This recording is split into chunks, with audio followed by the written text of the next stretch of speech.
사람들은 대개 용서를 삶의 바른 방향이다 이렇게 생각을 합니다. 그러나 딱 한 가지 예외는 물론 있다라고 생각을 합니다. 나는 용서할 수 없다. 용서에 관한 이런저런 따뜻한 에피소드를 들으면 우리는 마음이 함께 따뜻해지고 또 기분도 좋아집니다. 그런데 내가 겪는 일에 관해서는 이런저런 이유를 들어서 결코 용서할 수 없다라고 생각할 때가 왕왕 있습니다. 저 사람이 글쎄 나에게 어떻게 대했는지 알아? 어떤 말을 했는지 알아? 날 이용하려고 말이지. 다른 사람 뒤에서는 또 어떤 뒷담화를 했는지 당신은 알고 있어? 어떻게 사람이 그럴 수가 있지? 여기서 우리는 어떻게 라는 질문을 던져볼 수 있습니다. 어떻게 저와 여러분은 정말로 우리에게 잘못한 사람을 용서할 수 있을까요? 용서하기가 쉬운가요? 어려운가요? 용서하는 것이 어렵다고 생각되고 절대 용서할 수 없다라고 생각되는 가장 큰 이유는 우리 속에 두려움이 있기 때문입니다. 만약 우리가 이런저런 상황을 그냥 있는 그대로 받아들이거나 조용히 넘어간다면 아무런 일이 없었던 것 같은 그런 상황이 되는 것, 그것이 우리를 두렵게 만드는 것입니다. 그런데 우리에게 정답은 이미 나와 있습니다. 그리고 우리는 그것을 잘 알고 있습니다.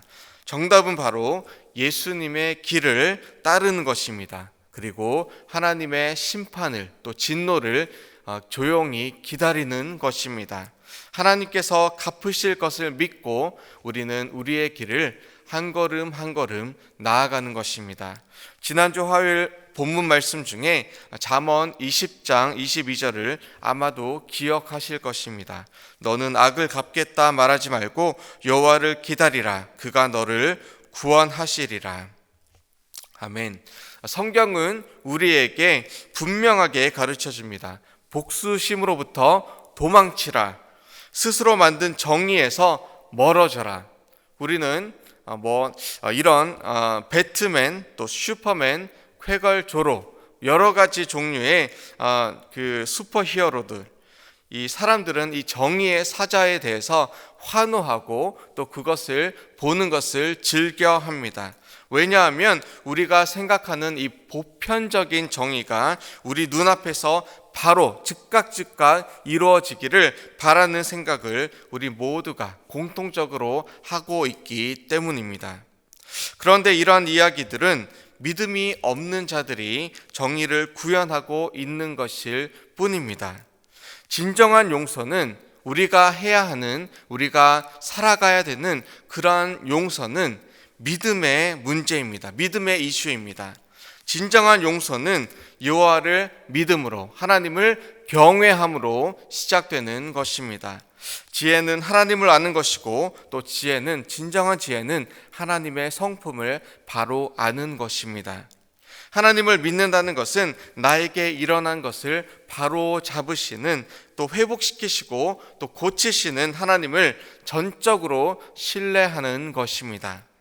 하나님께서 나를 대신하여서 악을 갚으실 것을 철저하게 믿음으로 나를 복수의 굴레에서 해방시키시는 것, 그것이 바로 우리가 가져야 될 그러한 진정한 믿음입니다. 진짜 믿음이 그것입니다. 로마서 12장 19절 말씀에서 이렇게 기록하고 있습니다. 원수 갚는 것이 내게 있으니 내가 갚으리라. 언제 그 일이 이루어질지 우리는 정확히 알 수는 없지만 분명한 사실은 하나님께서 하나님의 때에 분명히 이루실 것이라는 것입니다. 하나님의 정의, 또 하나님의 시간, 하나님의 때를 믿으신다면 얼마가 걸릴지에 상관없이 오늘도 그리고 내일도 하나님을 의지하면서 하나님의 정의를 믿으며 그렇게 우리는 용서를 택하며 오늘을 살아갈 수 있습니다. 오늘 본문에서는 여기서 한 발 더 나아갑니다. 복수를 금하는 정도의 소극적인 행동에 그치지 않습니다. 복수를 하는 것을 금하는 것은 분명히 우리에게 큰 도전이고 또 마땅히 행해야 될 첫 걸음임에 분명합니다. 그런데 단순히 거기에서만 그친다면 우리는 하나님의 성품을 반 정도만 이해하고 반 정도만 행하는데 그치고 말 것입니다. 그리고 정말 악한 자들을 선한 길로 인도할 수 있는 기회를, 정말 좋은 기회를 잃어버리고 말 것입니다. 오늘 본문에서 분명하게 한 걸음 더 적극적인 선행, 적극적인 용서의 모습을 우리에게 보여주고 있습니다. 바로 21절과 22절의 말씀이 그것입니다. 이 말씀이 바로 바울이 로마서 12장에서 인용한 말씀이기도 합니다. 이 시간 함께 오늘 본문 말씀 21절 그리고 22절 말씀을 읽도록 하겠습니다. 내 원수가 배고파하거든 음식을 먹이고 목말라 하거든 물을 마시게 하라. 그리하는 것은 핀 숯을 그의 머리에 놓는 것과 일반이요 여호와께서 내게 갚아 주시리라. 아멘. 왜 우리는 우리를 상하게 하고 또 우리를 아프게 한 자에게 선행으로 갚아 주어야 합니까? 그것은 바로 핀 숯을 그의 머리에 놓는 것과 같은 그러한 행위이기 때문입니다. 핀 숯을 머리에 놓는다는 것이 그러면 과연 무슨 말입니까? 보통 두 가지로 해석을 합니다. 하나는 회개에 대한 비유적인 표현인데 이 고대 이집트인들이 회개 의식을 할 때에 특히 도적과 도둑과 같은 사람이 이 불이 붙은 이 석탄 바구니를 머리에 이고 옮김으로써 사람들로부터 조롱을 받은 것을 의미합니다. 이렇게 함으로써 여러분들이 그들에게 자비를 베풀므로 그들에게 부끄러움을 준과 동시에 또 한 번의 이 회개의 기회를 또 회복의 기회를 하나님과 당신 앞에서 준 것임을 의미합니다. 이것이 첫 번째 해석입니다. 그리고 두 번째 해석은 이 불 붙인 숯을 머리에 놓는다는 이 의미가 당신의 선한 행위, 먹인 그 원수를 품고 먹이고 또 입힌 그 선한 행위가 당신에게 잘못한 그들에게 더욱더 큰 심판으로 올 것이다 라는 이 무서운 의미를 담고 있습니다. 바울이 로마서 12장에서 인용한 것은 이 두 번째 의미에 더 가깝습니다. 시편 11편 6절도 이 두 번째 해석을 뒷받침하고 있습니다. 악인에게 그물을 던지시리니 불과 유황과 태우는 바람이 그들의 잔에 소득이 되리로다. 아멘. 그러한 이유로 우리는 우리의 선한 행위를 함에 적극적으로 행해야 될 것입니다. 내가 할 수 있는 것은 이 용서하는 것입니다. 그리고 원수가 배고파하면 음식을 먹이고 그리고 물을 마시게 해야 합니다. 오늘 말씀처럼 우리는 복종함으로 순종함으로 주 앞에 나아가야 할 것입니다. 그리고 후에 만약 그가 회개에 이른다면 하나님 앞에 엎드려진다면 하늘에 계신 하나님께서 그를 용서하실 것입니다. 그것이 우리가 바라보고 믿음으로 나아가야 할 첫 번째 그 근거입니다. 그리고 만약에 그의 마음을 굳게 하여서 회개하지 않는다면 하나님께서 반드시 심판하실 것이기 때문입니다. 어느 편이든 우리는 하나님께서 이 모든 것에 하나님의 뜻을 이루실 것임을 믿고 오늘 믿음으로 그 말씀대로 살아가야 하는 것입니다. 저희 어머니께서 겨우 67살 정도 되었을 때에 이 한국 전쟁이 한창이었습니다. 북한군이 남한으로 밀고 내려왔고 저희 어머니께서 살고 계시던 충북 괴산의 집에까지 이 북한군이 내려왔습니다. 그런데 저희 어머니께서 살고 계시던 집에 다다랐을 때에 그들이 배가 고프고 허기가 진 상태였습니다. 저희 어머니께서 배고파하는 북한군에게 이 밥을 주었다라고 합니다. 분명 원수임에 분명한데 이 오늘 말씀과 같이 원수가 배고파하거든 이 음식을 먹이고 만약 그들이 후에 이 전쟁이 끝나고 그들이 후에 이 회개에 만약에 이르는 그런 기회가 생겼다면 하나님의 용서가 그들에게 있었을 것입니다. 그런데 죄를 뉘우치지 않고 그들의 마음을 굳게 하였다면 하나님의 심판이 이르렀을 것입니다. 자, 여기서 우리는 한 가지 문제를 발견합니다. 원수를 용서하고 사랑하는 것은 이 진정한 크리스천만이 할 수 있다고, 성자 수준의 이 크리스천들만 할 수 있다라고 우리가 여기고 그렇게 살아갈 수 있습니다. 내게 닥친 어려움은 나의 원수는 다르다. 나는 그렇게 할 수 없고, 또 저 인간은, 저 사람은 반드시 내가 복수를 해야 한다. 어떻게 하면 내 인생을 망가뜨린, 내 마음을 이렇게 무너뜨린, 나의 삶을 지옥으로 만든 저 인간을 용서할 수 있느냐, 그리고 먹이고 입힐 수 있느냐, 말도 안 된다, 이렇게 반문할 수 있습니다. 그런데 성경 말씀은, 하나님의 말씀은 우리에게 분명하게 이야기하고 있습니다.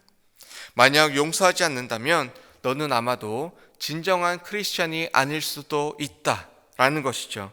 예수님께서 마태복음 6장 14절 15절에서 이렇게 말씀하고 계십니다. 너희가 사람의 잘못을 용서하면 너희 하늘 아버지께서도 너희 잘못을 용서하시려거니와 너희가 사람의 잘못을 용서하지 아니하면 너희 아버지께서도 너희 잘못을 용서하지 아니하시리라. 아멘. 만약 우리가 이 하나님의 용서함을 얻지 못하면 그것은 멸망 이후 심판일 것입니다. 이 말씀을 우리는 잘 이해할 필요가 있습니다. 천국 가기 위해서 우리가 착한 사람이 되어야 하는 것이 아닙니다. 그러한 의미가 아닙니다. 이 말씀들이 우리에게 하는 의미는, 용서하지 않는 삶을 산다는 것은 우리가 하나님의 복음, 진정한 복음, 하나님의 용서를 믿지 않고 있다라는 그 사실입니다. 정말 복음을 받아들인 자라면 나 같은 파렴치하고 또 죄 많고 허물 많은 사람도 용서하신 하나님께서 저 사람도, 저 영혼도 회개의 때가 이르면 얼마든지 용서하고 용납하실 것이라는 이 복음의 핵심을 우리가 품고 살아갈 수 있게 될 것입니다. 정말 복음을 받아들이셨습니까? 내가 하나님께 결코 이룰 수 없는 죄인임을 인정하십니까? 하나님의 진노를 피할 수 없는 자에게 그리스도의 십자가의 은혜로 진노가 피해감을 믿으십니까? 그렇다면 우리는 삶의 태도를 바꾸어서 이 용서받은 자의 모습으로, 용서하는 자의 모습을 품고 또 살아가며 우리가 그것을 나타내며 살아가게 될 것입니다. 에베소서 4장 32절 말씀에서 서로 친절하게 하며 불쌍히 여기며 서로 용서하기를 하나님이 그리스도 안에서 너희를 용서하심과 같이 하라 라고 기록합니다. 우리가 하나님께 행한 이 죄의 크기는, 내가 하나님 앞에 범한 그 죄의 크기는 그 누가 우리에게 행하는 말과 행동보다 훨씬 더 크고 악합니다. 그렇기 때문에 우리는 용서할 수 있습니다. 용서하시기 바랍니다. 누가 내 차 앞에 팍 이렇게 끼어들어도 말을 아끼고 인내하시기 바랍니다. 자녀에게 노를 품는 것도 그치시길 바랍니다. 누군가 나를 뒷담화한다면 그를 위해서 기도하시기 바랍니다. 예수님께서는 우리를 향해서 무한대로, 한두 번이 아니고 정말 수천, 수만, 수십만, 수백만 번을 용서하시고 또 용서하시며 인내하고 계시며 자비를 베풀어 주고 계십니다. 원수를 향해서 선을 행하십시오. 그리고 그것이 그들에게 회개와 또 예수 그리스도를 향한 믿음으로 이끌 수 있다라는 그 믿음 가운데, 그 가능성에 희망을 두면서 그렇게 주의 말씀을 따라가십시오. 나의 작은 용서로 한 영혼이 주님께로 돌아올 수 있다면 그것보다 더욱 행복한 일이 없을 것입니다. 우리를 아프게 하고 상하게 하는 자들에게 어떻게 선으로 갚을 수 있습니까? 베드로가 오늘 21절, 22절 말씀을 그의 편지에서 다시금 기록하고 있습니다.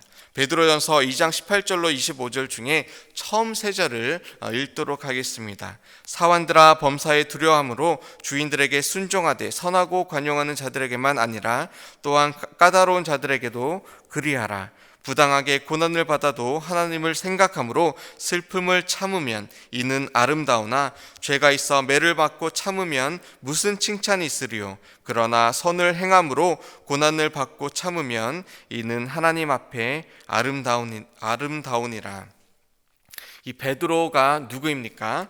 로마 군대 무리가 예수님을 잡으러 왔을 때 칼을 꺼내어서 군대의 한 사람 이 말고의 귀를 자른 자였습니다. 예수님께서 베드로에게 말씀하시기를 검을 도로 넣어라, 그렇게 말씀하셨습니다. 예수님은 베드로의 이 도움이 필요하지 않으셨습니다. 예수님은 천국의 군대를 불러서 능히 그 로마 군대를 멸하실 수도, 지진을 일으켜서 땅으로 그 군대를 삼키게 할 수도 있는 이 전지전능한 하나님이십니다. 그런 예수님께서는 분노하지 않으셨습니다.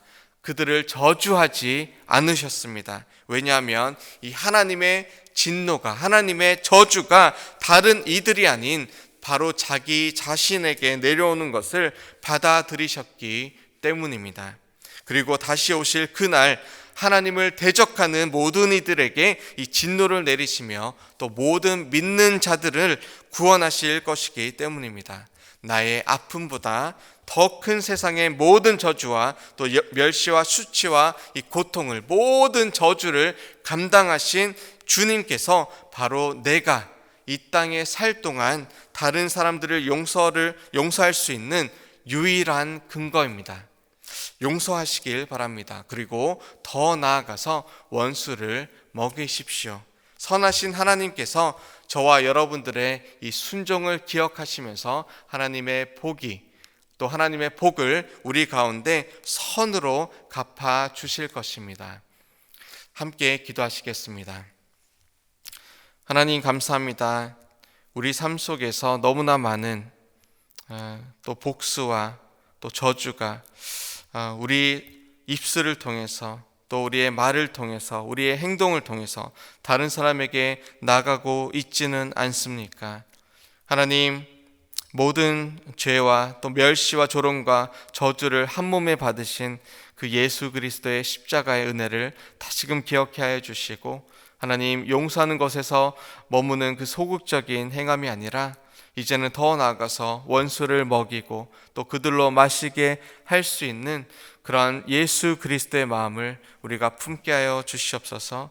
그래서 하나님의 은혜가 그 모든 자들에게, 우리가 만나는 모든 자들에게 적극적으로 나아갈 수 있도록 주여 우리의 삶을 통하여서 주님 축복하여 주시옵소서. 오늘 주님의 은혜가 우리 삶 가운데 임하게 하여 주시옵소서. 감사드리며 이 모든 말씀 예수 그리스도의 이름으로 기도합니다.